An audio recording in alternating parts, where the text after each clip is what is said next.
Bekle kanka. Nechkaga Bayağı abi? aytdim, zo'rman. Tuzlu yeb turib, ne desam ne bo'ladi? Bunda kalbasanın içi buladı bunda yine. Yine. Ağa, yek göreyim. Mazasını real ne aytın? Real ne erkek ol. Zo'r. Ağa mek. Ene kalbasa.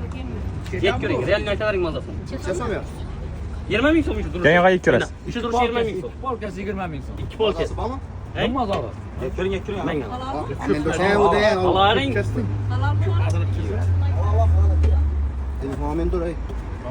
Men. Ağa, üçüncü işletimiz videoda.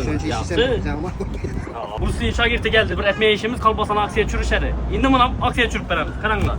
Ne realini yer yüzünde yok bakalanı sizler için kılıp veremez. Video davamında kalbasana to'liq ma'lumot alıp barsayla bo'ladi. Karanglar sizler için dımçotki konkret narsalar geldi. Çisoşi oldu. Duruşu bakı sizler için 20 ming so'm. Duruşu. Götürsülamın oğlulukını. Kilasına karanglar 680 gram çıkardı. Kilas 680. Mesne uyunu poçakını yebüzken induklara şimdi preslengen indikelerimiz geldi. Sizler için 20.540 so'm oldu. 20 ming so'm işi duruşu. Kilosu 400 gram çıkardı götürsüler. Çisti induklarının göğsünden tayarlangan boladı. İstoniyalarımızdan bu. En çıraylı naklada.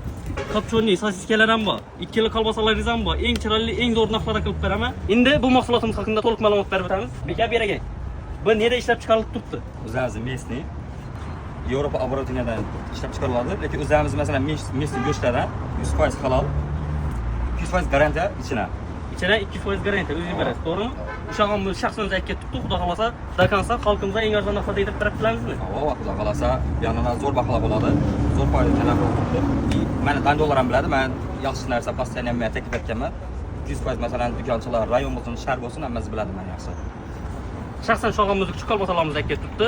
%100 garantiya berib turibdi, halol narsalar bo'ladi. Bemalol kelib, endi Xorazm dillerdan optim narxlarda optim kalbasalarni xarid etsangizlar bo'ladi. Shuni mavzu kalbasalarımızga arzon narxlarda xarid etsangizlar bo'ladi.